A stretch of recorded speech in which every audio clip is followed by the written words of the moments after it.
If you are of a certain age, there's a pretty good chance you had measles when you were a kid. Congratulations for surviving it. Measles is no joke, especially if you contract the disease under the age of 5. In 2017, 110,000 children died from measles around the world, and that number is way down from 2006, when over 550,000 children died. There is simply no good reason that many children are dying from a disease that can be easily treated with a readily available vaccine. We all know that there is a vaccine for measles that is effective. So effective that in the year 2000, the Centers for Disease Control announced that measles had been eliminated in the United States, an amazing medical accomplishment. But measles is now making a comeback, and that is concerning to the CDC. We have already had more measles cases reported this year than in all of 2018, and we are on pace to have the most measles cases in the United States in over 25 years. When it comes to our children's health, we're going backwards, and we can blame two things: ignorance and travel. A child gets his or her measles, mumps, and rubella shot at the age of 1, and then again between the ages of 4 and 6. But in 1995 and 1996, a group of British scientists led by Dr. Andrew Wakefield published a study in The Lancet, a renowned medical journal, showing a link between the vaccination and autism.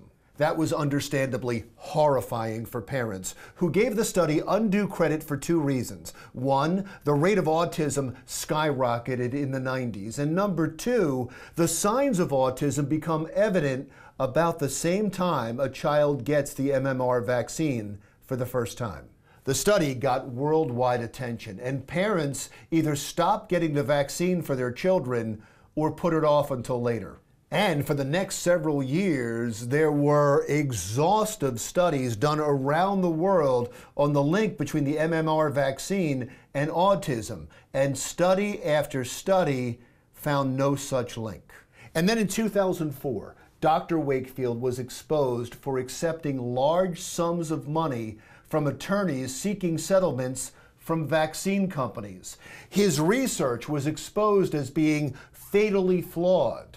Dr. Wakefield lost his medical license, and in an unprecedented move, The Lancet retracted the study. And still, there are people who believe Wakefield's lies and refuse to get their children vaccinated.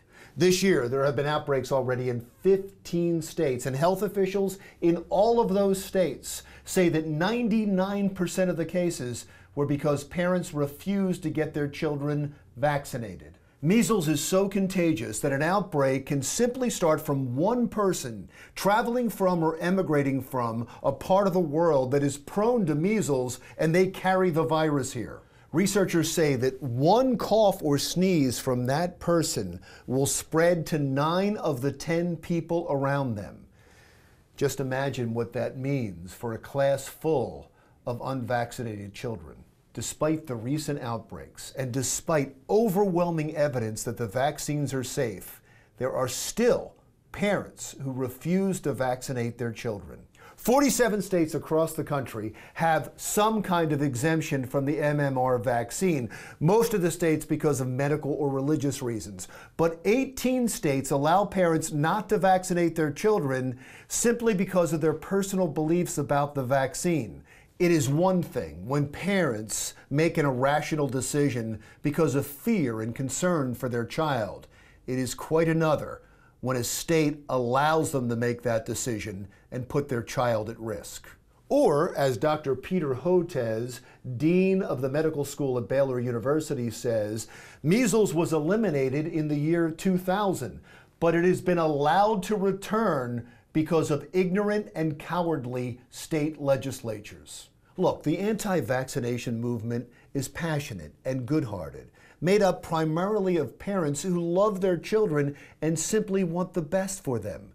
But passion and love doesn't make them right. The government, both federal and state, needs to better inform parents with a well-funded pro-vaccine advocacy campaign, because we have been lucky in this country that we have not had a death from measles since 2015. But statistically, that streak won't and can't continue unless we take action. I'm Larry Menti. Talk to you again soon.